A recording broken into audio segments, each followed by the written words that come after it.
Hello and welcome to all our participants. I can see a lot of you are joining. Thank you so much for being a part of today's webinar. Before we begin, I'd just like to share some rules for our participants, requesting all of you to please stay on mute at all times. If you have any feedback or suggestions, requesting you to kindly put them in the chat box along with your name and your organization so it will be easier for us to connect with you. We shall take a few questions at the end of the webinar, so do stay with us till the end. And if you have any questions, put them in the chat box and we'll definitely have our speakers answer these questions. And like I said, requesting you to mention your name and your organization when you share your suggestions and questions. Thank you so much. Hello and welcome. Thank you for taking the time out to join us today for a much needed conversation, I would say, on inclusion and ways in which we can create and promote inclusive opportunities and systems. Before we delve deeper into this topic, I would like to share a brief on Muktangan. We are a unique community-owned educational project primarily based in Mumbai's G South ward, where we offer child-friendly, inclusive, and holistic education, leveraging the potential of the community. We continue to impact more than 4,000 children from underserved communities. More than 900 members, community members who are mostly women, have been developed and placed through our teacher education programs.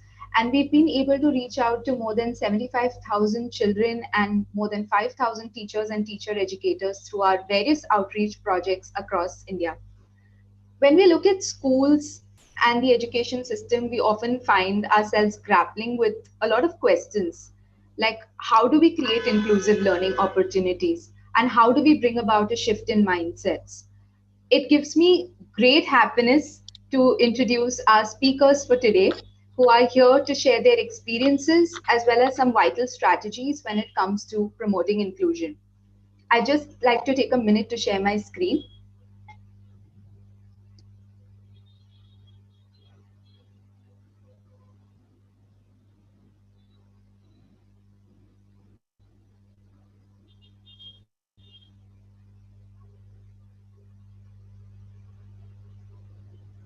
I hope this is visible to everybody. Yes, it is. Thank you.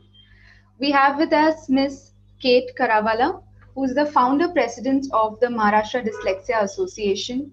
She's been working tirelessly since its inception to expand and develop the reach of the association so that children with specific learning disabilities have access to high quality testing, assessment, remediation, and to ensure access to an appropriate education within the mainstream system. Kate's energetic determination and unflagging attitude has resulted in the association's expansion from a tiny office in North Mumbai to 4 centers across the city. Her sense of enterprise and perseverance has resulted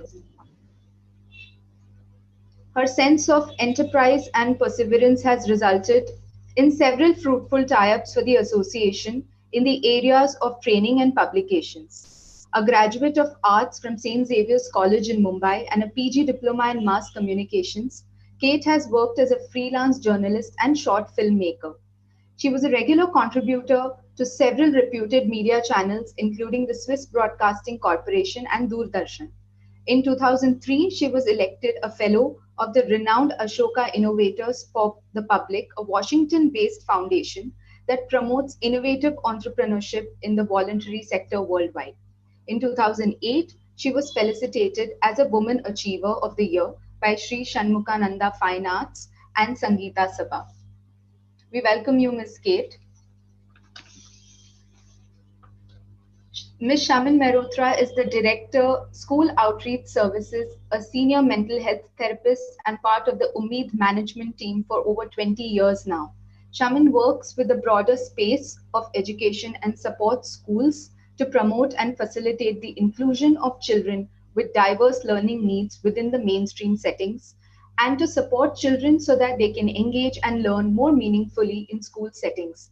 An integral part of her work is her passion for working with children with disabilities and their families and providing them with ongoing mental health and counseling support to enable their overall journey in a positive direction. She has also been instrumental in developing, designing, and delivering training modules in the context of mental health at Ummeed. Welcome, Ms.Shamin.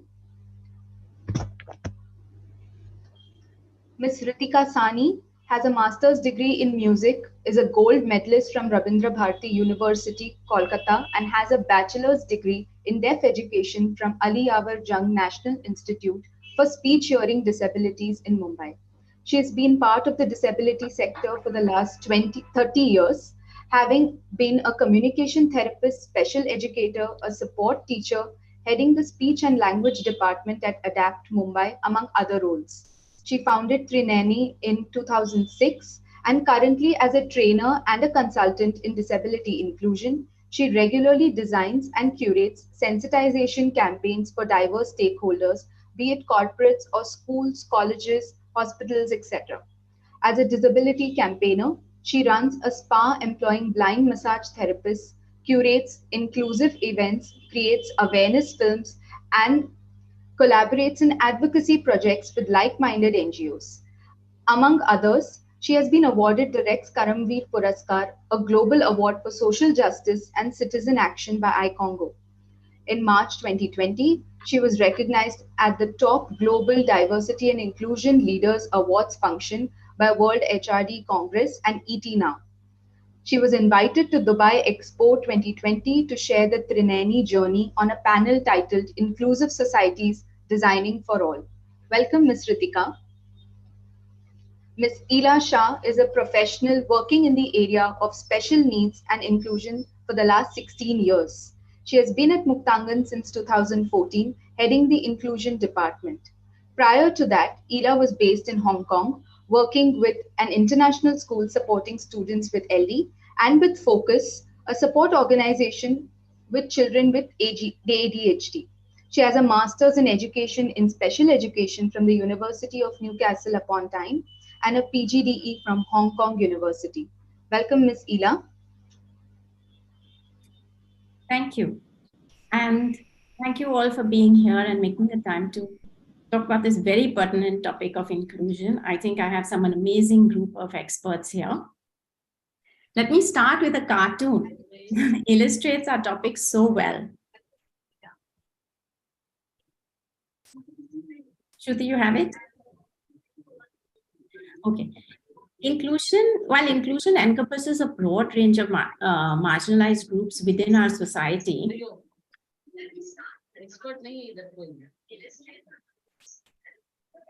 yeah, thank you. So I think this illustrates our topic very succinctly. So while inclusion encompasses a broad range of marginalized groups within our society, for today's topic and for today's discussion, I would like to focus on children with special educational needs being included in mainstream schools. When UNESCO mandated that all schools should become inclusive, India was one of the first to sign up. And the recent NEP is being hailed as the new era of educational reform.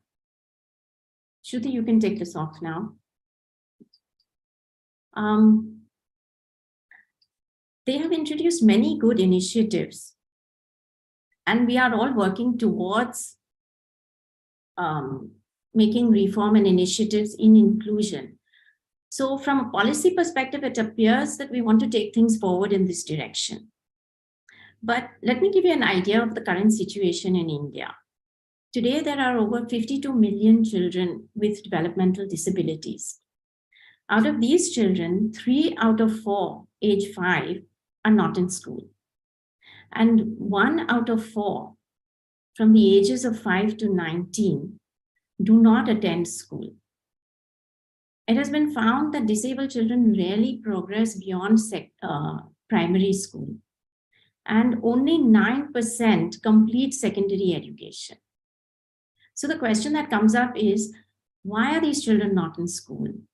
And if they are, then why are they not staying in school? Let me tell you a bit about Muktangan. At Muktangan, we have made inclusion a priority. But to ensure that this can work, we needed to get everybody on board, starting from management down to students and parents. We created a special needs department, and we have 2 special educators in each of our 7 schools who support these children. But in addition to that, all our teachers and faculty have been given training in awareness of special needs so that they can even support these children in the classroom. Our children spend 90% of their time in the classroom alongside regular other typical children. So what we have seen after having these children with various different disabilities in our classrooms is that not only do they benefit from being in the classroom, but it's the other children, the typical children, who actually benefit by learning to make accommodations and to adjust and to support these children in their daily school life. So now, while the term inclusion is being used quite loosely these days, it's almost become like a buzzword. I would like to begin by asking each of you, what does the term inclusion mean to you? And why is it important for all children to experience inclusion? I would like to start with Kate.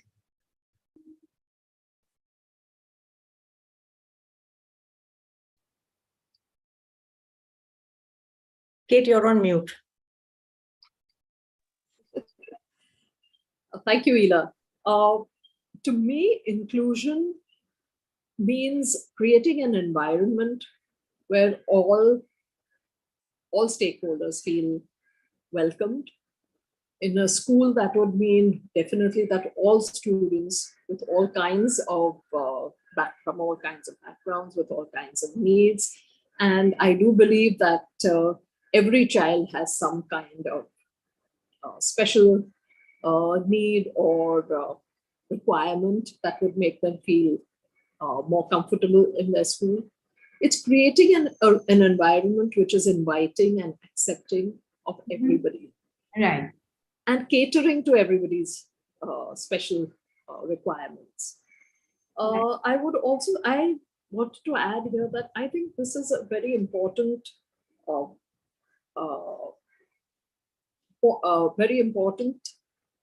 topic, because let's look at it from a different perspective, the perspective of society. Children, yes, children have challenges, but they also have enormous potential. And that potential could make them contributing members of society as they grow up to adulthood, if we would only allow them to, and if our schools would develop that potential, allow them to develop that potential. Correct. It's very, very important that they grow up in a normal environment, a normalized environment, which accepts them for what they are, because that is where they thrive. That is how they will thrive.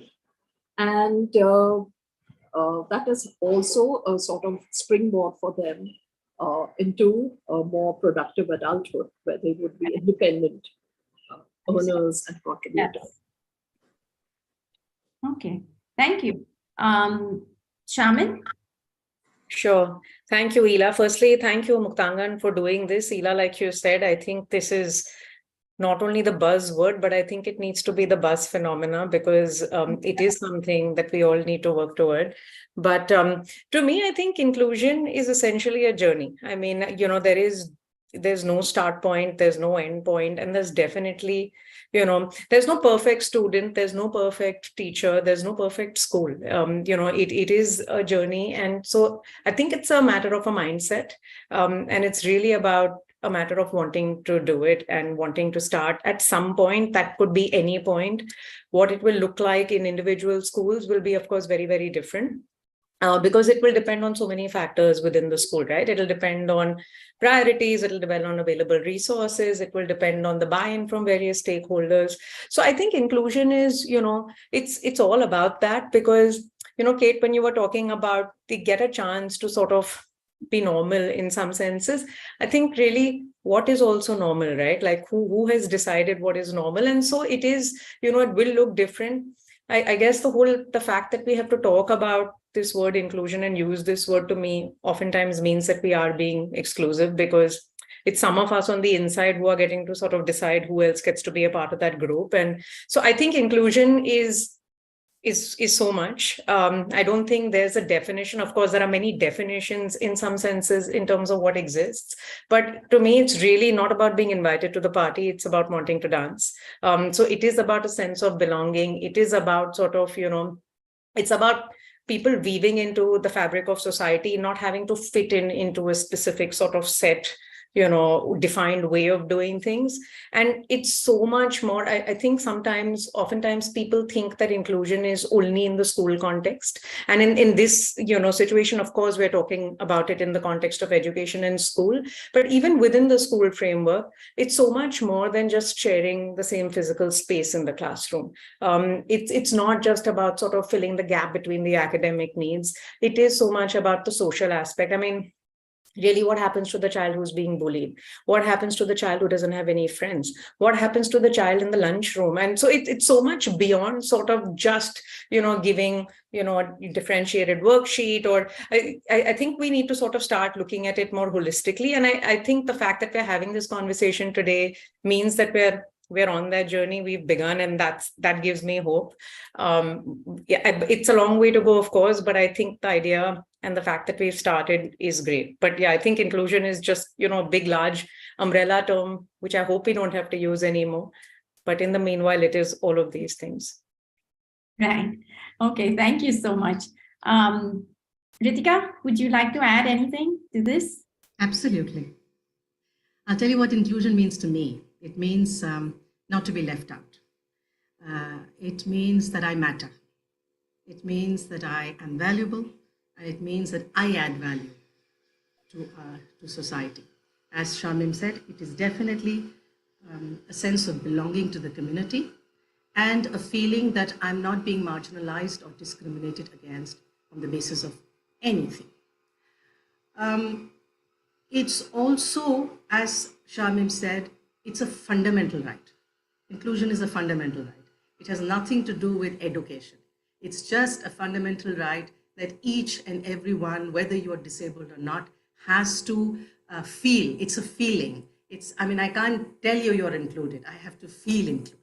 And that's what inclusion means to me. And for your second question, which I thought was very important, and maybe I'm taking that up because of the kind of work I do, you said, why is it important for all children to experience inclusion?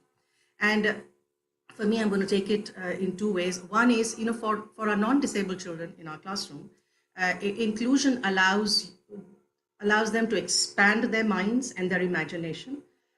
It allows them to be exposed to diverse perspectives and diversity. And also, I think it allows them to become aware, self-awareness of how to tackle unfamiliar situations, unfamiliar people who are before unfamiliar. And that is a big learning for them when they go out in the world, which is all about unfamiliar things. So if from the very beginning, they are aware of the fact that a composition in a classroom has all kinds of people, again, someone who's bullied, there could be someone from a lower income strata, doesn't look very fancy, someone who doesn't speak English very well, or speaks English with a very different in a different dialect. So my point is, I think this inclusion, I feel, does much more for children who are not disabled than it does for children with disabilities. Now, as far as children with disabilities are concerned, what does it do? When you say why is it important for all children, then you're also talking about why is it important for someone who has a disability.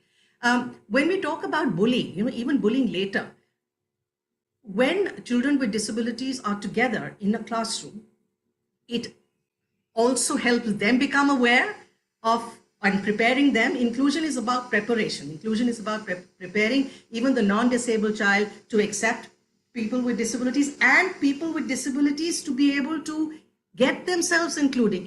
Everybody has to do their jobs. It's just not the job of a teacher and an administrator and a classroom teacher. It's everybody's role that is very important.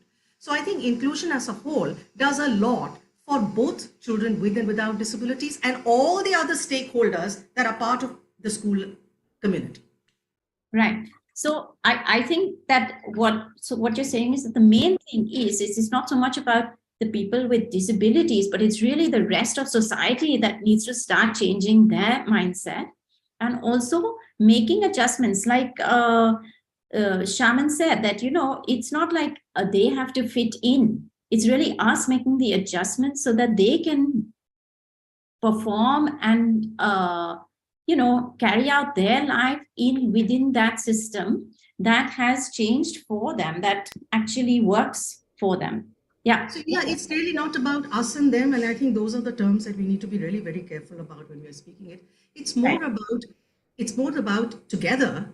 How to, I mean, it's, as I said, it's a fundamental right. So just a right that each one of us has a right to be at a certain place, at a certain juncture, given our age, given our developmental ages. So and what the teacher has to understand is that every child can learn. I think that's very important. When we understand that everybody needs to belong and can learn, and it is up to us, as rightfully Kate said, that, you know, when you have 60 students in a classroom, all of us are in the spectrum. Just about all of us are in the spectrum. Some are very obvious, and some of us are able to very, you know, in the societal manner, know what to do with our tics. So that's very important for all of us to understand that, and not even be very careful about the language we use when we are within a classroom speaking about inclusion.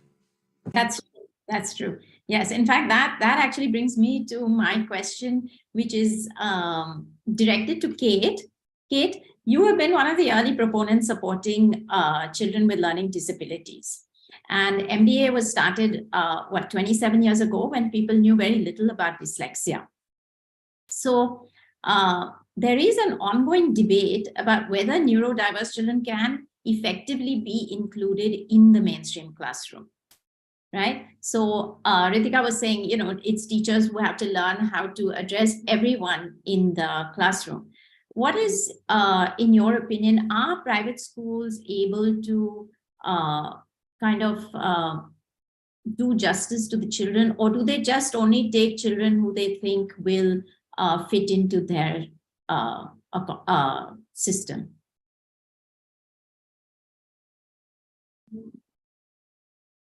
Kate? You're on mute, Kate. Unmute yourself, Kate. I don't know how I keep going on. Sorry. Well, as Shamin said, it's a process. And that process, yes, started a long time ago, 3 decades ago. At that time, I would say kids with especially neurodiversity, neurodiverse issues were already in the classroom, but they were not able to perform, or so they were getting pushed out, or they were at least getting pushed to the back of the class and not being addressed. Their needs were not being addressed. Today, I think every private school would try to, at least in Mumbai and the big cities, would claim to be more inclusive. Most of them would claim to be quite inclusive, and the law requires it.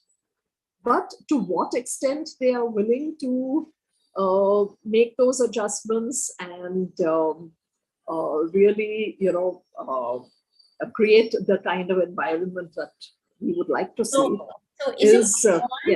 Sorry, but isn't it more like they're just integrating them rather than? So I was just coming to that. It starts, of course, at the admissions level. You know, we hear things like, we really don't have the resources to do justice to this child. So, and my question would be, isn't it time that you sort of looked at it a little differently and expanded that? Most schools will today say they have a special educator or some kind of resource center. But to what extent that accommodates these children, to what extent they get help within the classroom, or are they just being pulled out and taught separately? To what extent do they are they being integrated also in extracurricular activities? To what extent has already been discussed? Are there social needs and emotional needs being catered to? That is really, I think, up for question right now. I do see a huge difference from when we started to now. Of course, there is. But yes, it's a journey, and I think the journey is we're just still taking baby steps in most cases, even in the private schools. It's not yet a right. It's not yet, the schools are not saying, well, these are the kids who are in the school and we have to do the best we can for them. We have to, are we catering to them or are we failing them? Right. Okay. So I'll come back to that, because I think that is the question, is then where are we headed? But before that, I would just like to ask Shamin, Ummeed has been supporting children with developmental disabilities and, most importantly, autistic children for, I think, almost 21 years, and especially those from underprivileged backgrounds. So you have filled a very critical need in that space. You all have also done a lot of outreach to increase awareness about inclusion among schools. So how have you seen sort of not only the awareness, but also have you seen any changes over the years in Mumbai schools? What are the barriers that keep schools from being more inclusive?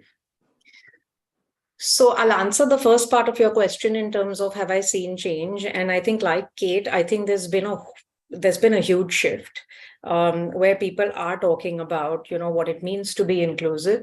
And I think we've started sort of moving from initially, kids with special needs didn't end up going to school. So it was, they were just left out of the system altogether.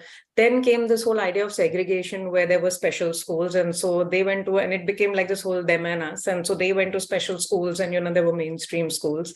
Then there was this idea of integration where everybody's sharing the same physical space, but that doesn't mean that they're being inclusive, because typically what you'll end up seeing is the entire class is studying body parts. And then, this one child is sitting in the corner and coloring something which is not at all related to body parts. So it's more like, integration. And I think because it's a journey, I think a lot of schools are right now still in the space of integration, but there's definitely been movement, and we're seeing some schools move to the whole idea of inclusion, where if a class is studying body parts and for, maybe 90% of the class or 80% of the class, the target or the goal is to identify 10 body parts, then for children with diverse learning needs, it might be okay, you just point out 5 body parts. But at least they're, using the similar sort of framework in terms of learning and teaching. And so I think more and more schools are definitely heading there, and there's been a definite shift.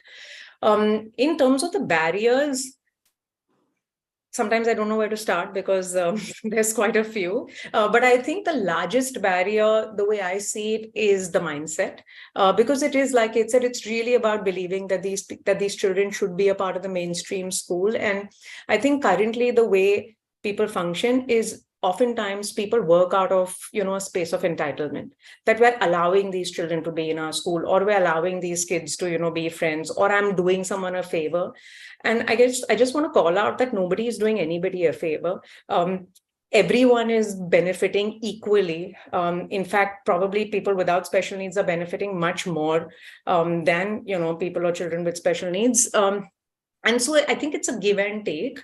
I don't think it's only that we are giving, because I don't think that exists. I think that just sort of, that idea slips through the cracks and it becomes a space of entitlement, which it's not. So I think that's the biggest barrier, because sometimes I feel I don't want to do a favor. And, it is not about doing a favor. Like Ritika said, it is about a basic fundamental right. Like, nobody should be doing anybody a favor.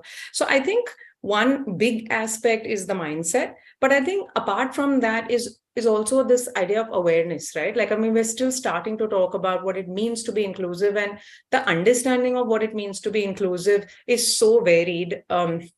people are just about beginning to, use the term. And like we said, sometimes we just throw out all these words. What it really means is so very different for different people. So I think awareness is, of course, something that is a barrier. But along with awareness, I think even if people are aware, there is also the idea of skills and competencies to be able to sort of work with, children with diverse needs. So one is, of course, not knowing what that diversity might look like in your classroom. But the second piece is, even if you know what that diversity looks like, what am I supposed to do about this? Like, I'm not quite sure how to, work around some of these difficulties or differences. So I think it's those three. There's also this idea of mental health, because when I talk about inclusion, I think in a school system, it's not only about including the children, it's also about including the teachers. And I think that we don't necessarily always pay so much attention to them. Like, oftentimes when we talk about doing a training for a teacher, I mean, you can almost tell, right? A teacher is thinking, oh my God, like, now they're going to tell me, do this, do that, don't do this, do it like this. I mean, there's always that we're just constantly asking teachers to do. And no one really asks into how they are doing it, and I often use the example where I say that even when you're on a flight, they'll often tell you to wear your oxygen mask first before helping anybody else. And it's like that in a school system, right? Like, we need to be able to support the teachers for them to be able to support the children. And I just feel that sometimes is a barrier because there is no support for them in the larger scheme of the system. So that's another barrier. There is also this barrier of essentially leadership buy-in, because unfortunately, the way our system works, it has to come top down. And if the leadership is not bought in, then that trickle effect doesn't really happen. Not to say that it's not happening. I mean, there are many teachers doing things on their own, many, different kinds of people trying to make that push. But I think it doesn't happen at scale, and it's not sustainable unless it comes, top down. So that's another thing. The image that you showed us right in the beginning, that's a big barrier. We have a very fixed system, a very fixed curriculum, a very fixed process. And so it's one type of exam for everybody. Really, no one is asking about what their needs are and, how can we do assessments? The idea is learning, but how do we sort of, our life ends up being defined by numbers. So only if you do well in this test in this way, are you considered to sort of fit in? So I think just the whole, fixed systems that we have are tough. And one of the largest barriers I feel is that we all develop schools, we all develop curriculums, we do all these things for children without actually asking children what they need and want. So I think the most important stakeholder in some senses is left out of the, of the conversation. Like, everyone is developing fancy schools, fancy curriculums. No one has ever asked a kid what they want. So I think that's one of the largest barriers, that we just don't have enough conversation. We don't engage. We all say that, it's for all stakeholders, but do we really engage all stakeholders? Because one of the most important stakeholders in this is the child. And I just feel that they often get left out of the equation. So yeah, that's a whole bunch of barriers, and we'll come up with some more as we go along. But yeah, for the time being, that's what's coming to mind. Also, one of the biggest barriers is the physical structure. The structure, we don't have buildings, we don't have infrastructure that actually allows Absolutely. to be inclusive. There's some children we just can't take in. Absolutely. Yeah, accessibility is a huge barrier. Right. Ritika, would you like to add something? Because you have been a very vocal exponent of inclusion and worked hard to spread awareness through your organization, Trinayani. So would you like to add something to that in terms of, obstacles that you have seen while trying to raise awareness? Shamin said something very important, and I must tell you, Shamin, that it's been a pleasure to kind of constantly only work towards awareness in my journey of Trinayani. The very first slide that she had, I don't know whether Kate remembers, but we did a puppet show called The Learning Factory, which was based on George Revis's story, which was also supported by Muktangan. So it's Muktangan who supported us, and we did a huge production at the Godrej Dance Theatre, and I used that puppet show to start conversations around equality and equity with teachers. So I took them around to about 13 schools, and then of course the pandemic struck. But we did manage to do and have this discussion with teachers across regular schools in Mumbai. As rightfully said, what's very important is that, number one, what she said about nothing about us without us. I think it's very important that there are many, many friends I have who are non-disabled, disabled friends, friends with disability, who are part of inclusive setups. They've never been to school for children with special needs. And I think it's so important if you can also take them on board to ask them about what worked with them, what worked with these advocates who are part of the regular mainstream school system, because they are experts simply by having the experience of inclusive education. So I think that will help a lot. Again, you can have the national education policy, you can have all kinds of laws in place, but at the end of the day, there has to be work on just not awareness, because the teachers are coming into classrooms with their own mindsets and own assumptions and their own biases. So they also have to challenge their own biases, because they themselves are not product of inclusive setups or schools. But it's also capacity building. I think it's very important that you just can't take a child and because that's admission. That's not even integration. That's just admitting somebody. But to be able to give the confidence to the teachers that you're not alone, that there are many of us here who are willing to support you in your journey of including everyone in the classroom. I think that's very important, that we need to have systems in place to equip the teacher with the tools to be able to, because you can't expect it's just not a child with neurodiversity who's in the classroom. There are many children. There's someone with dyslexia, there's someone with some behavior problem, there is someone with ADHD. So there are many kinds of disabilities that can be seen in a classroom. And how, I'm always giving this benefit of doubt to the teachers that, all right, I can understand you are having a problem and it's genuine. What can we do about it? The problem is the teacher should say, I want to do something about it. I'm not happy that I'm not being able to include that child. She should be able to go to the management, as Shamin said, to the leadership to say, can I join a course? Can I do a 2-month? Can I have a shadow teacher? Can I have the parent coming in? So I think it's very important to make everyone feel disability confident.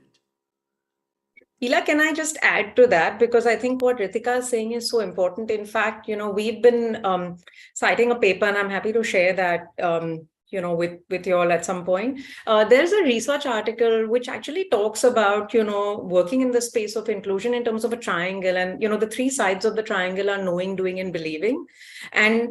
And it's this idea that, because they've also done research to talk about how teachers feel about inclusion. And most of the research says it's not like teachers don't want to do it. They're sort of on the fence, right? They're not quite sure how to do it. They may want to do it, but they're sort of in between. And so this paper actually talks about this triangle, which is knowing, doing, and believing. And they said teachers can be on any side. Like, I can really believe, and I don't know, how to do it. But then because I believe, I sort of seek out that information and I start doing. And because I start doing, I start knowing more and all of that. So it's a cycle. But you can be at any end. So even if I don't believe in it, if it's coming top down, and the leadership is telling me to do it, I start doing. Because I start doing and I start seeing results, I start learning more. And so I know more. And because I know more, then I start, believing, because I'm seeing that change. So it's a cycle. And I think it's just important for teachers to sort of think a little bit differently to start at some point. I think otherwise it just feels overwhelming, like, oh my God, I have to do this also. But sometimes it's not even about doing more. It's just about doing different. And it's really about building awareness about what those small differences in your classroom might look like. Okay, so I would like to say at Muktangan, we've done that. We've done we've built the awareness. Teachers are aware. We have children with all kinds of abilities in our classroom, and teachers are I would say they are on board and they want to help and they do what they can. But having said that, and I'm sure there are a lot of people out there, a lot of teachers out there who would say,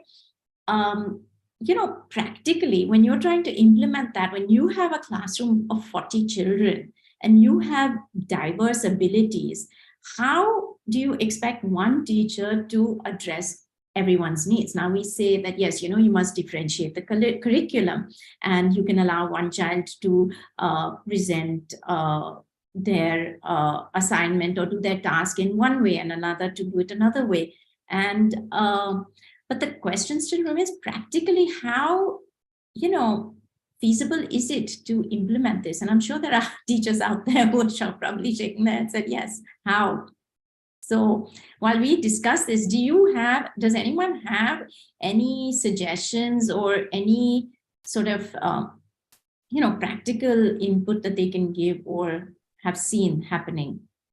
Hey, can I respond to that? Because, the last couple of years at Ummeed, some of us actually have put together this document on good inclusive practices. And for that document, we actually traveled to schools across India, because largely when you talk to, people about inclusion, whether it's donors, whether it's schools, the common misconception or the thing that you get to hear is that, all this is really good in the West. It doesn't really happen in our systems because we don't have the money and we don't have the resources. But we sort of went to schools which were high-end schools, low-income private schools, government schools, and it's happening at every kind of school system, right? It's about, and like I said, it will look different in every school, but it doesn't mean that it can't happen. A high-resource school may have fancy equipment to do it, but that doesn't mean that a low-resource school can't start. And so we've put together this document which sort of talks about examples in different kinds of schools where inclusion is being practiced. And like I said, some of these can be very simple sort of practical things. So one of the things that we spoke about, or we saw actually in schools, is just seating arrangement. So when kids are younger, they sit around a table. As they go to grade 3 and 4, everyone starts sitting in lines, and just peer learning. When you're sitting across a table, peer learning, you don't have to raise your hand, multiple times to ask the teacher. You just ask your friend, hey, what did she say? And so there is a way of sort of, you feel more included, you feel more belong. So peer learning is something that can be done very easily. It's just about changing literally the way you're sitting in a class. The other thing that we saw in some schools was this idea of circle time, where again, it's done with little children and it's done with the intention of language development. But we saw it in some schools going all the way up to grade 10, and you're talking about issues that don't ordinarily get spoken about in your curriculum, right? So you're talking about things like bullying, about mental health, about body image issues. So you're using that space, and that space is a big. Can you elaborate a bit about circle time? Because we have circle time at Muktangan, and if you can just share what it is so that the audience can understand. Sure. So circle time can be done in many different ways, but the idea is to create a space to be able to talk and talk about issues that don't ordinarily necessarily get addressed. So it's not part of the curriculum, but it's also, you're creating a space which feels safe. And so in the 8th grade, when someone is being bullied and you're talking about mental health and bullying at that point, everyone is like, oh, how can we talk about this? Or there's something about sexuality and gender. Because no one has spoken about it before, it becomes like this big thing when you have to talk about it in 8th and 9th grade. But if you've had that opportunity in circle time, so usually there's one person who facilitates that conversation it's like an open conversation and a dialogue. And you can talk about issues preempting some things are going to happen. You can talk about issues which are currently going on in school. So it's really about bringing on, different ideas, conversations which don't ordinarily, like I said, get addressed. And kids then start feeling safe to be able to talk. They know that it's okay to talk about some of these things. Teachers know that it's okay to talk about some of these things.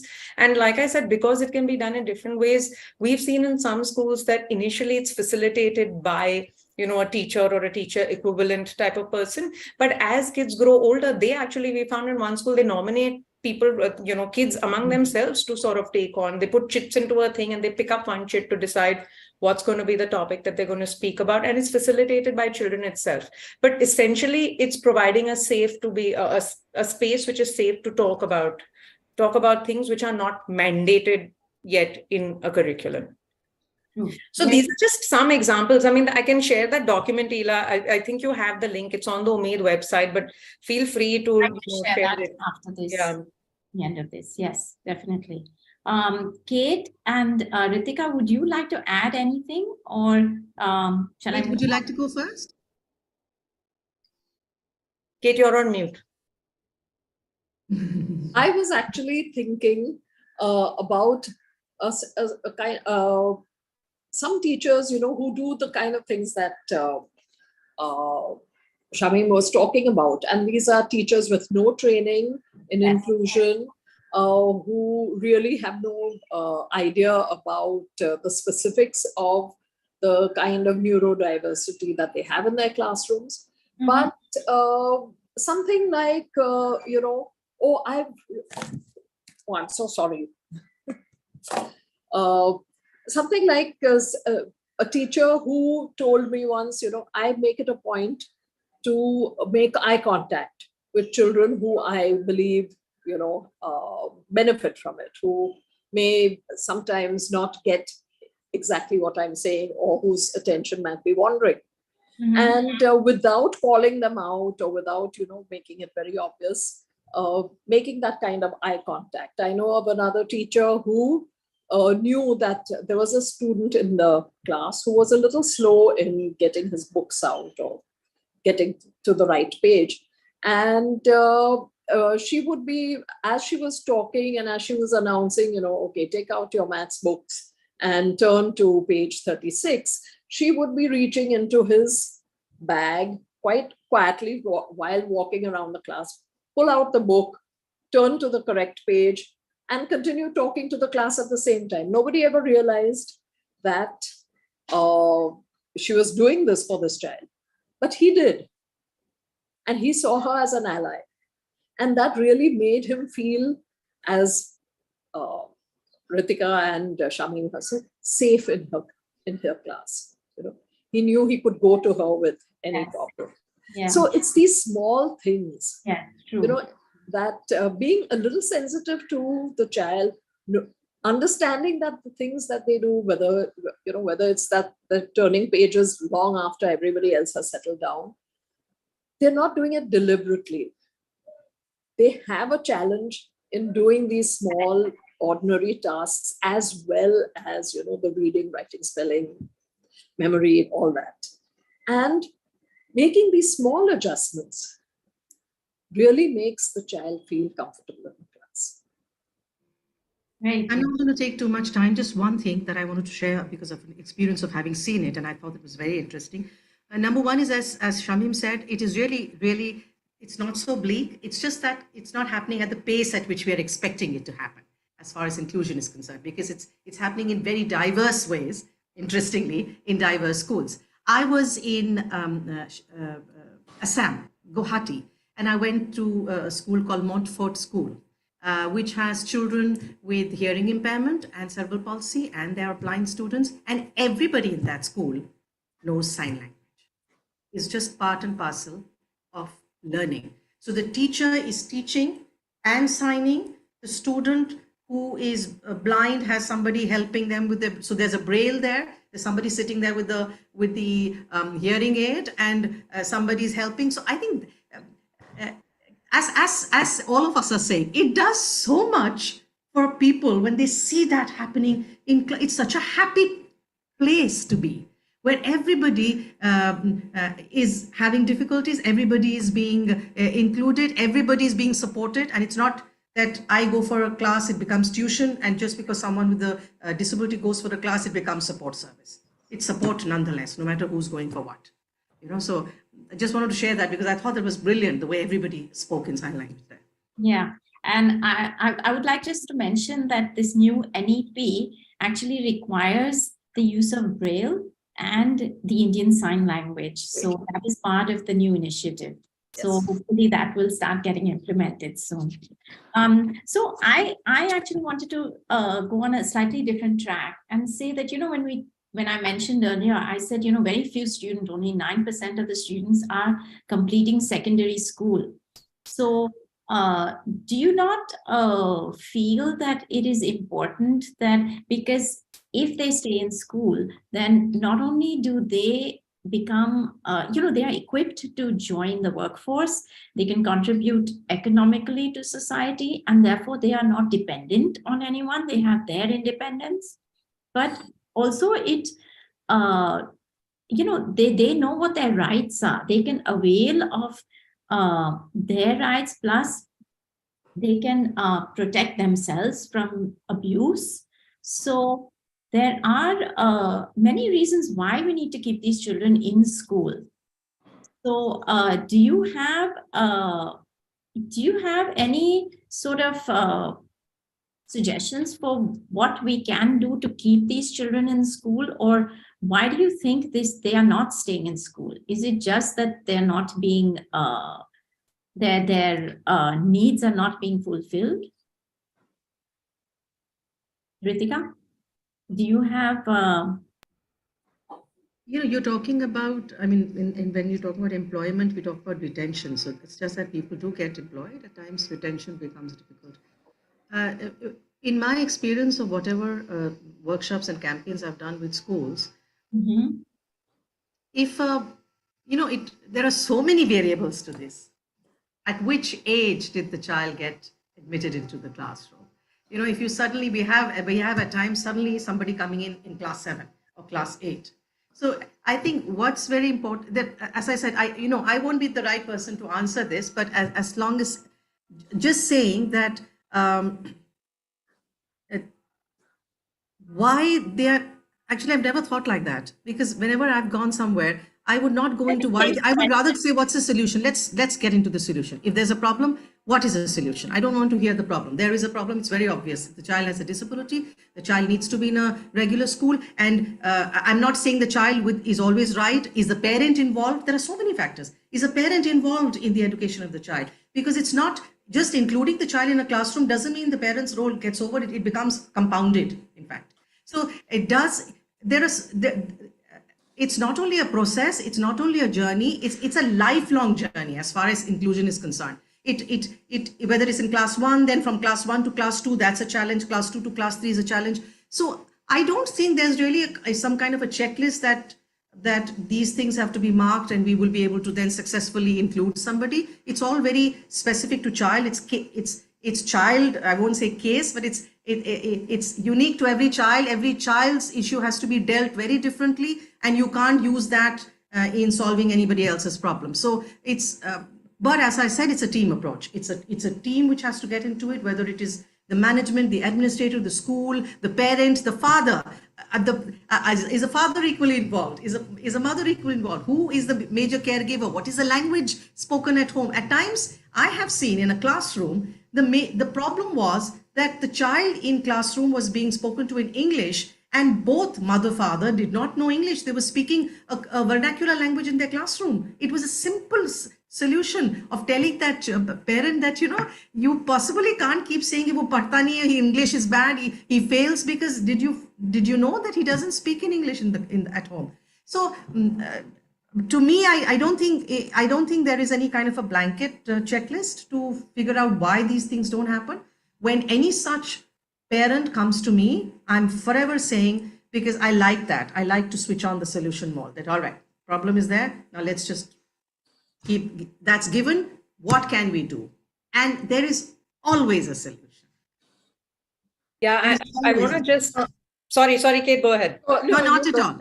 Okay. No, I just wanted to add, this idea of it being everyone's job, like you said, Ritika, because I think what ends up happening in a school system sometimes is when schools don't have resources, in fact, everyone sort of pitches in when they believe that they should do this, right? I've often found in schools that have resources and schools that end up having learning resource centers and special resource centers and whatever name they want to call it with, it then becomes this team's responsibility. So then it almost becomes like it is my role to sort of identify where I'm finding difficulties, then pass this child on, and now it's that person's problem.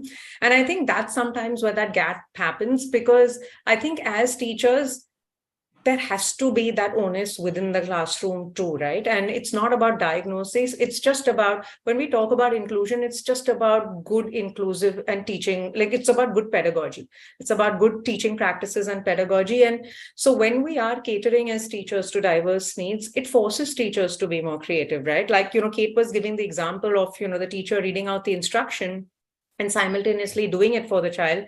I mean, if a teacher uses single step instruction, so instead of saying, remove your math book, open to chapter, page 37, open to chapter number 6, and let's do sum number 7. If she just pauses for like 3 seconds between each of these instructions, it's going to benefit the child with a diverse need more, of course, but it's going to benefit every single class in that child room. I mean, if you're going to use a visual schedule, it might benefit, the child with autism on the autism spectrum much more, but it's going to benefit every single child in their classroom. So I think it's also about starting to see what we can do as individuals versus trying to find someone to fix this for us. Like, Sure, sometimes professional help or help from the outside is also required, but that doesn't mean that we can't do small stuff on our own. And like Kate used the word, sometimes it's just small adjustments. It's not even like you're doing anything, more. You're just doing it slightly differently, making an adjustment to what you're currently doing. And that really, really helps. Right. Kate, you wanted to add something? Yes, I would like to take it from a slightly different angle, because you talked about why do kids not make it through secondary school, but also you mentioned how important it is that they should be life ready and job ready. Correct. So what we have been observing very often is that kids, yes, they struggle through school. Even if they make it through school, they don't really know what they're good at. They don't really know what they want to do with themselves after school. And it's because they've not been given opportunities to explore, everything that life has to offer, that school has to offer. They've not been given opportunities to discover what they're really good at and what they like doing. And I think that is a very important factor that we need to keep in mind. And yes, as Ritika said, it's the parents' duty as well as the schools. You can't put everything onto the school, but if we all were to gear ourselves to believing that the child has potential and believing that the child is good at some things, just as they're not so good at other things, or they are very challenged in some areas, then we will be, we will definitely look at building confidence, building opportunities, and opening up avenues that will keep the child engaged and believing in herself or himself as they go through the school. Right. I think that is what is really important. Yes. Yeah, definitely. And you did mention that, right now, I mean, children are not being exposed to anything, so they don't know what their career opportunities are. Yes. And all. Yes. Right now, there are, at least as far as I know, very few organizations that hire children with different abilities. I wonder whether is that changing? Is that because we have no requirement, there is no requirement for organizations to hire people with different abilities, but yet there are a few that are taking the initiative to hire. So I wonder if, if there were more organizations that were exposed to this and started hiring, then opportunities would automatically arise for these children. Ritika, you said you were seeing an increase in the number of organizations that are willing to hire people. Yes, and it comes directly from the fact that I receive a lot of calls, and have in the last 1 year done a lot of sensitization workshops for companies like Infosys and Wells Fargo and Cognizant. So, inclusive hiring, disability hiring is definitely creeping into the mainstream hiring economic activity. It is definitely creeping in. Since this is really, since you asked me this question, I actually went ahead and did a little bit of, I managed to do that, Ila, a little bit of research, no matter what was happening in my life. So, the one thing, while I was doing this workshop for Infosys, the global head was very passionate about it, and we actually did a lot of interaction. And she said something very interesting. She said there's a social case for employing people with disabilities. There is a business case for employing people with disabilities, and there is also a regulatory case for employing people with disabilities. Oh, there is. Okay. Oh, there is. So, and as recent as a couple of months back, SEBI has come up with an equal opportunity policy for PWDs 2002-1 and 2002-4. They've just released it. It's a notification by by SEBI. Again, SEBI has something called BRSR, which is an effective compliance and communication tool for a company's non-financial disclosure. So they want to know how many people have you included who are from marginalized communities or diversity, the DNI. The DNI is becoming a big thing at this point of time. And it might not lead to anything else, but it definitely will lead to reputational loss, this BRSR, once it comes into force. That, as a company, whether it's gender or whether it is the LGBTQI or whether it is ability or disability, that's going to happen. As far as neurodiverse is concerned, I know for sure, and I think all of us know, that SAP Labs hires many, many people, adults with autism. I have interviewed two myself. One of them recently got married, Viraj. I think Viraj got married in Bangalore. So as Kate put it, and something I was telling you yesterday, Ila, that if the purpose of education is livelihood, which is what it is, at the end of the day, it's livelihood. We want our adults to kind of have independent living. Yes. So in that case, there are many, many adults with autism that I'm aware of who are perhaps not, they might not have really cleared their examinations, but they are in various smaller enterprises. They are being included in workplaces, and there are workplace adjustments that are being done. Because let's get one thing very clear. Like you speak about inclusion in education, we are also talking about inclusion in employment, where we talk about recognizing diversities, responding to individual needs, promoting social cohesion, and also support.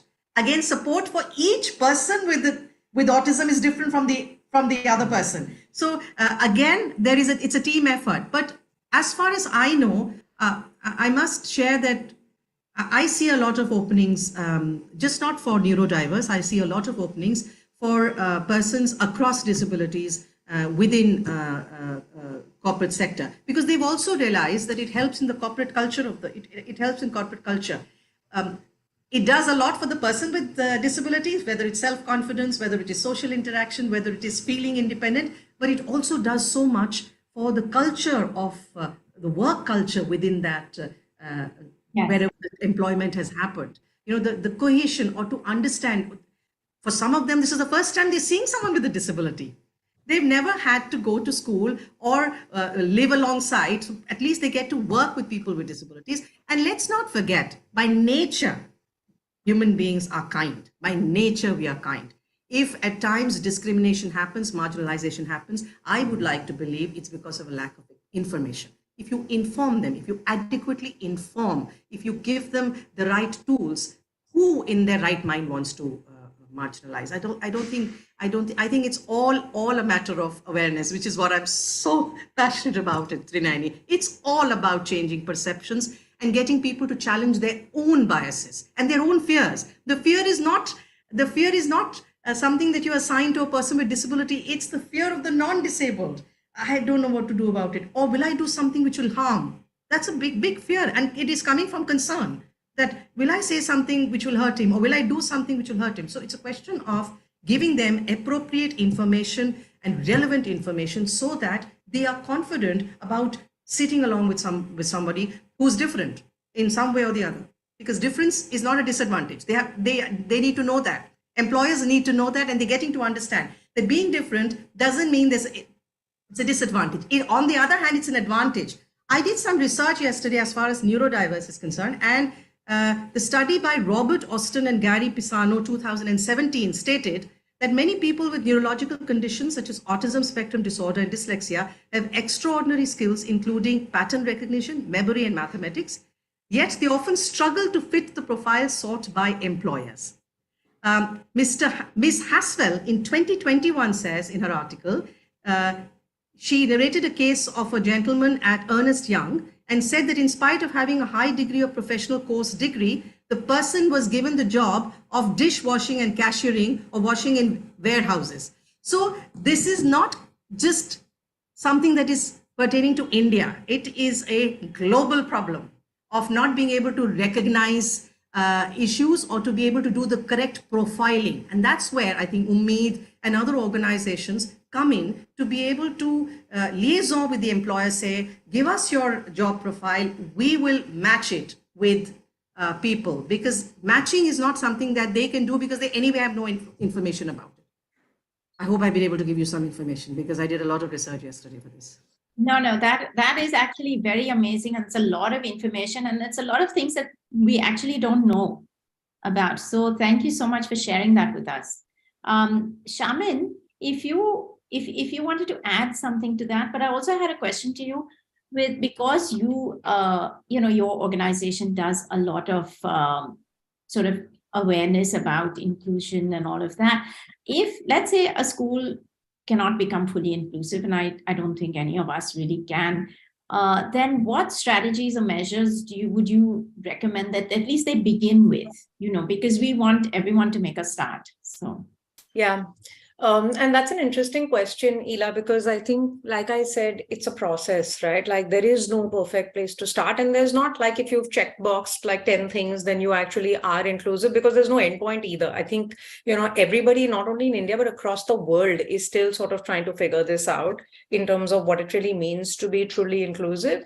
But I think one important thing for people to keep in mind is that children often model adults around them. And so it becomes really important for all of us, not just in a school environment, but even outside, in terms of how we're sort of modeling, working, and being around people who are diverse and different. So one of the examples that I can share, which was in a school that I was visiting, and I was observing a second grade classroom. Now, they were in this classroom, they were sitting around a table. There was about 4 or 5 children sitting around the table, and they were given a group task to do. And clearly one of the kids couldn't participate equally as compared to the rest of the kids around that table. And the teacher, with all well-meaning and all, her intention was completely all quite there. She said, don't worry, I'll sit with you alone later and we'll do it together. Now, her intention was because the notion is, oh my God, I'm giving this child extra time, I'm taking out time, I'm sitting separately one-on-one. So the idea was to support this child. But the message that it gave the other kids on that table was that it's okay to leave this child out when she's not able to do something, and she'll figure it out later. So I think just being mindful of simple things like that in a classroom become very, very important, because, our intention versus our outcome ends up being two very, very different things. So I think that is usually the starting point, and that comes down to a little bit of like Ritika was saying, awareness, because I have to start thinking a little bit more mindfully of what am I really trying to do. And we don't have the answers. I mean, we will make mistakes along the way, but I think being okay with making mistakes and still continuing to try, because one size is not going to fit all. So if I've done something for this one child, on the spectrum, it doesn't mean I can do the same thing with this other kid, because it's not going to work. So it is about being creative. And I think it's about sort of starting to think of this idea of celebrating diversity, because we use that term often. I really don't think we celebrate it. Unfortunately, our system and our culture, within that system and culture, different often means bad.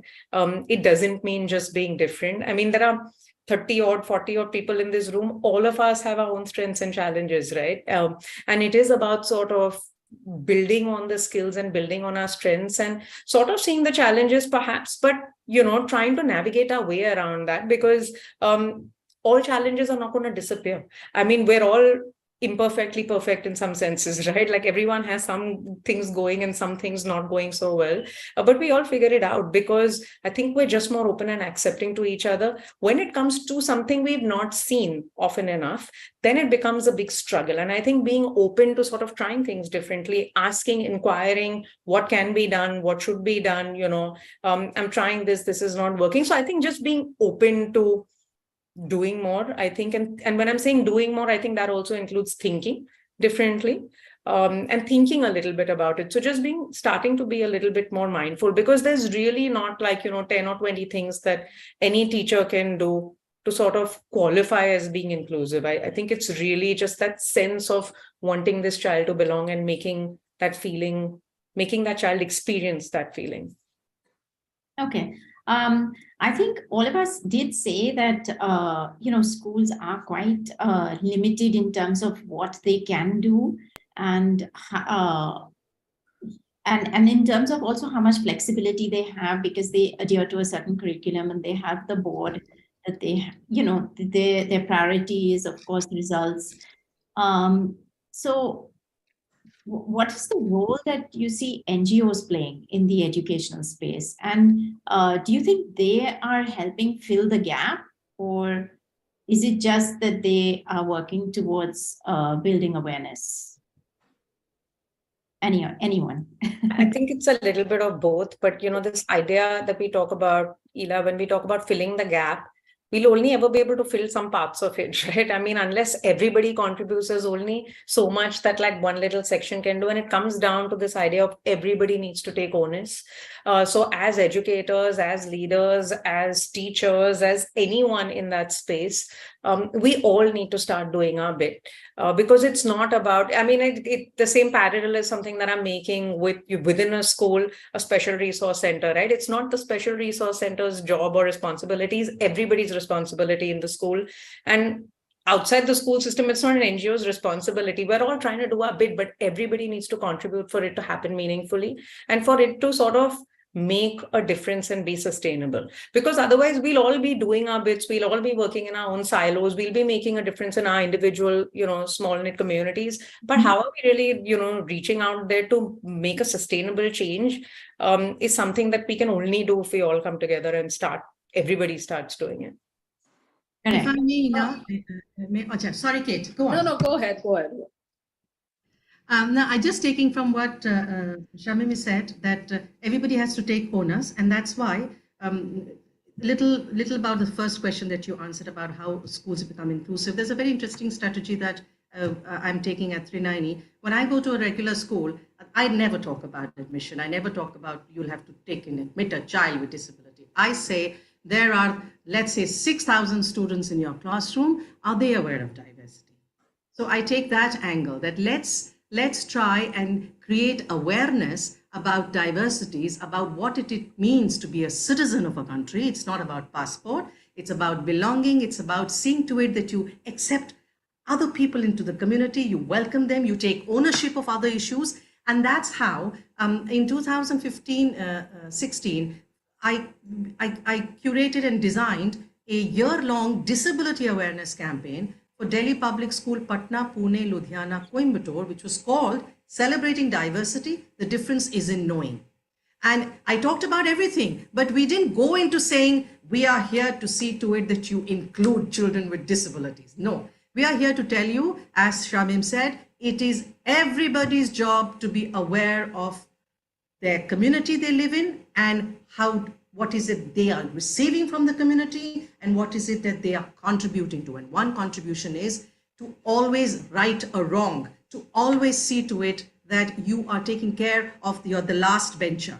It's your duty as a first bencher to take care of the last bencher, whoever he, she may be. So I think inculcating inclusion as a value, as a life skill, I think that's very important.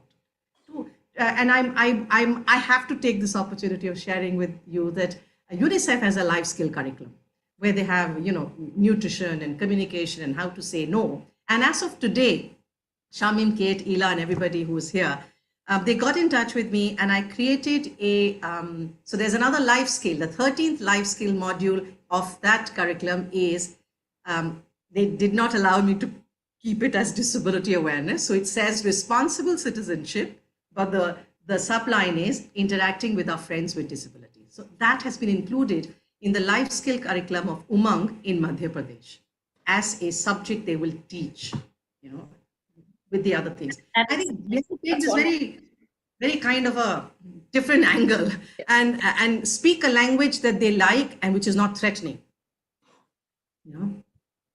That is amazing. So we are seeing so many different initiatives and different ways in small steps that we're taking to reach even the smallest of places. Kate, you wanted to add something? Yes, I wanted to take off on what Shamin was saying, which is and address one part of your question, which was that what role do NGOs play, and I would say why. And that is because, yes, there are lots of gaps. There are huge gaps. What I would like to point out is also that there is a kind of feeling that, yes, these gaps are being filled by the NGOs and that's the right thing to do. And I'll give you a very specific pointer to this. For instance, for years we've been saying there needs to be awareness then teachers need to be equipped. There needs to be, some kind of curriculum or curricular modification in the training of teachers to address these issues. Has it happened? In the 27 years that we have been working, no, it hasn't. So not in any realistic kind of way. So I think I would like to raise a red flag over here. It also sometimes happens that, yes, NGOs step in, and a lot of NGOs are doing a fantastic job in terms of training teachers or teacher awareness, or bringing campaigns to schools, which definitely school managements and the government are not capable of doing. But it should not mean that the system does not change and does not also keep up with the demands of the 21st century.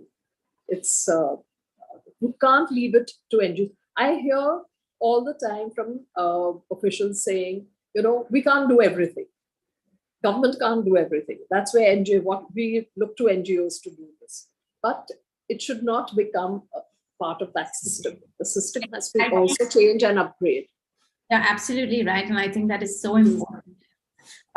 Just a note on like a positive change is that the NEP has made provision for recruitment, yes, special educators, and also disability awareness training for teachers. So hopefully we are taking steps in the right direction. Thank you, Kate, for that takeaway. I think we're reaching towards the end of our webinar. So I would like if Shamin and Ritika, if you have any one takeaway that you would like to leave sort of to end this with. I think for me, it's really just getting people, if even one person goes away from this starting to think a little bit differently, I think my job is done, because I really think it's about a shift in the way we think.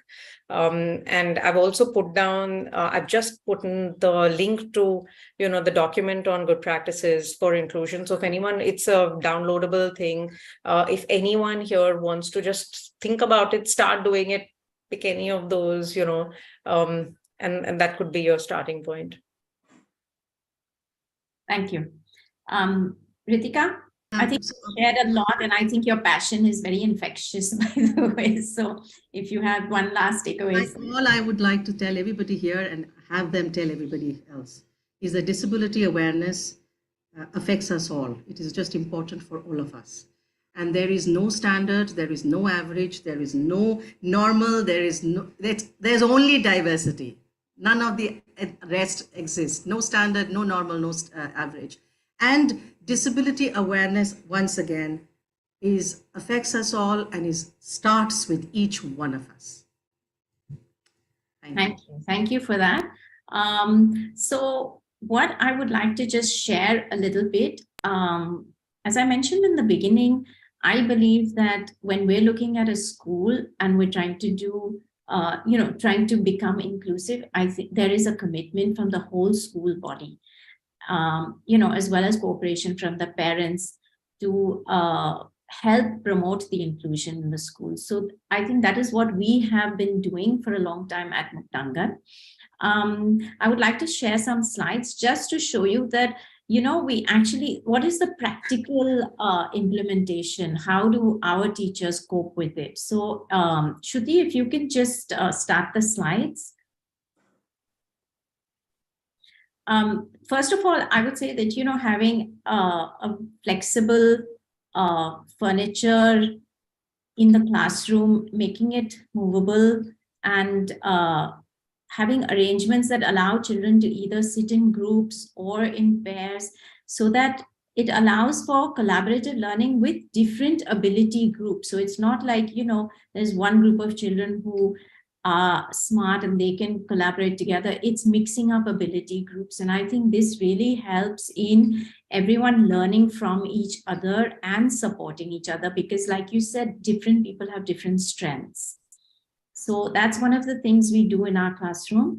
Another thing we do is allowing children to complete tasks the way they can, in the form that they can. It's not always you have to have some written work and just, present it by writing. If a child has difficulty with that area, then maybe they can present it by drawing something or putting some, pictures together or demonstrating by doing something. So here, if you look at this slide, there are different options which teachers can incorporate in their classroom, and it doesn't require that much of planning. You have to, without modifying the curriculum to suit the child's learning style, I don't think that you would be addressing the needs of every child.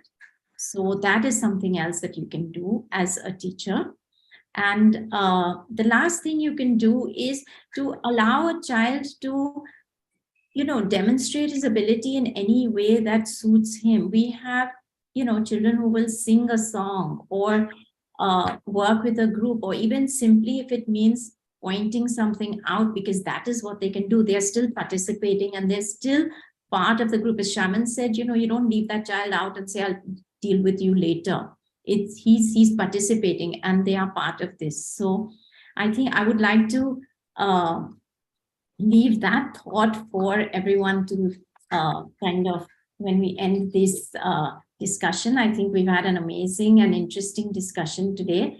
To sum it up, I think what we finally know is that our biggest challenges are resources and attitude. And while attitudes are changing, hopefully resources and the new policies will be implemented. I would like to take this time now to take questions from the audience. Do we have We have one question from Ms. Geeta. She wants to know, have you done a study to find out after the year-long disability awareness campaign, how many disabled students were admitted into these schools since the awareness was created?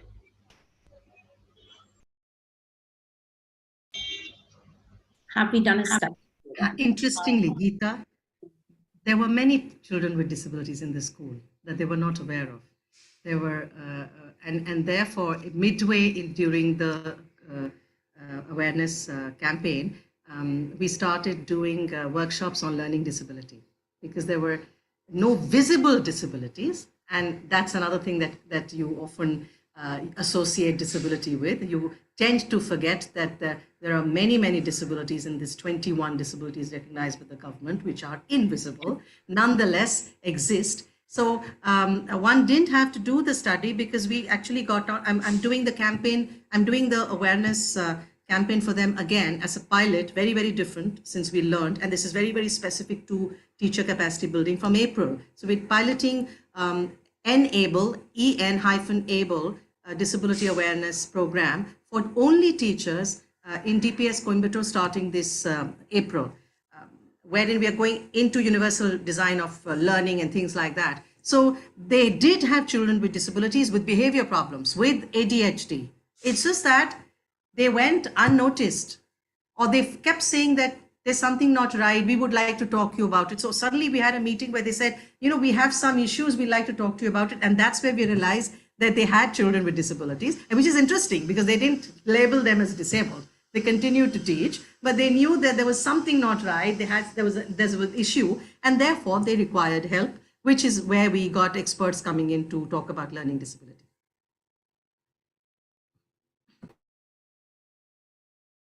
Do we have any other questions?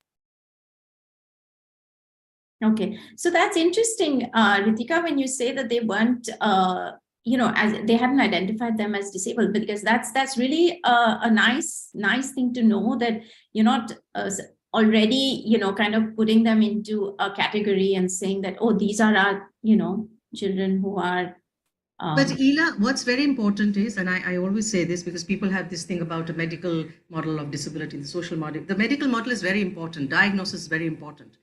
You have to have the diagnosis. Only then you can do anything with, but it's just that we should go beyond that diagnosis and then look at the person. But the diagnosis is very important because only then you understand the strategies, the intervention that is going to be in place. And that's when you also you don't bracket them together. So I had to actually tell them that, सारे बच्चे ऐसे नहीं हैं. If there are 10 children with learning disability, 10 have very different needs, and you'll have to then figure out how to go about it. And that's when I got a counselor. The counselor was hired after that to be able to take care of, and that's something, Shamin, I wonder, at times people would rather have a counselor than have a special educator. Maybe it just gets them into something to do with, oh, I have a special educator, that means I have no idea what attitude or mindset that is. But they got a counselor on board because after this to be able to. But as Shamin and everybody of us are saying that, it's not the question of, and after that, whenever I speak to them, I tell them, I said, please understand, when you're in a classroom, you suddenly see one child getting out of the classroom and going to the resource room, while 39 are sitting there. So I tell them, send everybody to the resource room. The resource room is not only for someone who has a disability. It should be for everybody. That should not be the mindset, oh, something is wrong with him. Why? Because he goes to the resource room. So there are too many things that needs to take care of. Yeah, but Ritika, I would say that I have seen what's happening in Muktangan very different in that while they see that these children go to the resource room, they are so much a part of their classroom. I have seen children who are holding hands with an autistic child to say, come on, at break, you must play with me. I'll help you walk down the stairs. I'll help you with your lunch. And it is definitely not seen as, oh, you are the one going to the resource room. It's almost like, yeah, sure, you're going there to get help, but you're still part of my class and you're still part of, you're a friend of mine. So and it's heartening, Ila, but remember, what is the equation? It's a very small classroom, okay? It's heartening to know what's happening there, and I know a lot of other places which happen there. But in some places, if the teacher doesn't intervene, then it becomes, that's because as teachers in Muktangan, you are empowered to even see to it that the way you speak, your body language, everything is taken care of. And that's so important. How you speak to the person who's helping. As Shamin said, inclusion is not about only in education. How do you treat somebody who comes to collect your garbage? That's also important. That's also being seen by everybody. So it is an attitude that has to seep into everything you do. Right. Only then inclusion in schools will be a reality. And I wanted to just respond, Ila, to, what Ritika was saying about diagnosis. So while, for a lot of people that definitely has its place, I think it also sometimes there is a danger of labeling, because I think sometimes diagnoses are labels that professionals put on people's experiences. And so we have to go beyond that. So while the medical model definitely has its place, I think people are now shifting into the whole biopsychosocial, model. And the idea for that, if you think of the ICF framework, which is the International Classification Framework, you're really looking at inclusion also from a lens of participation. So to some extent, it doesn't necessarily matter what that term says, but it's really about how are you getting this child to participate more meaningfully in society, in community, in the classroom, in various ways. And as teachers and educators, I think that's something we need to go beyond. So it's amazing to know that they weren't focused on the diagnosis, because that's just a term for all of us to understand and to get an idea of what's going on. But that doesn't mean everyone's experience of that is going to be the same. We have to be curious in terms of sort of asking and inquiring and getting a holistic understanding of everything else that's going on, because while these things may not be going right, there's 20 or 50 other things that are going really well. And it is our job then to sort of look for those things that are going right. Right. Absolutely. And I think definitely we should move towards a social model where everyone actually adjusts their thing to help them fit in. Did you have another question, Shruti? Yes. So there is a question from Ms. Rohini Pembati. She wants to know if there are any awareness workshops happening specifically for parents. At Trinayani, we do workshops for parents. We do it for all stakeholders. Yes. Yeah, even at Ummeed, I mean, we have workshops that are ongoing. So if you just look at the website, which is ummeed.org, you'll get a sense of when things are happening. And I think it's the same with MDA, and where we do a lot of work with parents, very specifically. Every now and again, we run a campaign for parents, which is, you know, a regular series of workshops. And I think most NGOs and even schools do have parent support groups. Yeah, yes, they do. I think there are lots of options for Yes. this kind of training. I think we are running out of time. So thank you so much to everyone, all the speakers, as well as the audience for being here. I hope this was informative enough. It was definitely very enlightening to me as well. I think what this discussion today has highlighted is that inclusion is no longer a question or a choice, but an obligation. And on this positive note, I think I would like to end. Thank you everyone for being here. Thank you so much, everyone. Thank you, Ms.Ila, for facilitating this discussion and for sharing all the strategies that we could implement. And thank you to all our speakers for sharing experiences. I think it's really important for us to imbibe inclusion, really reflect and unlearn whatever we've been learning about inclusion as a concept. And that's the only way we can actually keep promoting it. We need to see our role in this process. Thank you so much to our participants and our viewers who joined us live as well. Thank you for taking time out and being a part of this discussion. And we've pasted the link of the feedback form in the chat box. So if you could take a minute to just share your feedback with us, that would be really helpful. Thank you. Thank you. Thank you so much, Ila. Lovely you. meeting you, Kate and Shamin. Yes. Absolutely delighted. Thank you. Thank you. Thank you for organizing this, Muktangan and Ila. Thank you so much, everyone. Thanks. Bye. Bye.